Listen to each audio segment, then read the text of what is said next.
আজ 21শে ফেব্রুয়ারি আন্তর্জাতিক মাতৃভাষা দিবস। আমি আমার স্বরচিত একটি কবিতা পাঠ করছি। আঙিনায় বসে দুঃসার আকাশে মাঝে আমায় কুলে লই, থুতুতি নাড়িয়ে নিজের বুকে জড়িয়ে কি যে শিখিয়ে দিতে চায়।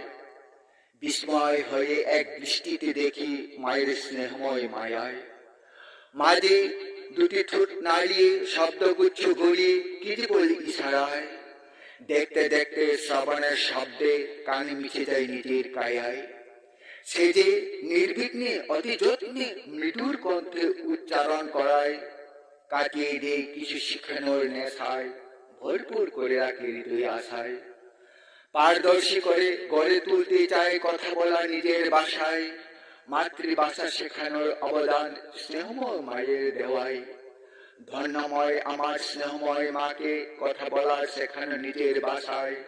মায়ের কোলে বসে ভাষা শিখেছি তাই মাতৃভাষা, শৈশব হতে বড় হয়েছি মায়ের ভরসায়। মায়ের কৃতিত্ব শেষ নেই শেখানো মাতৃভাষায়। ধন্যবাদ।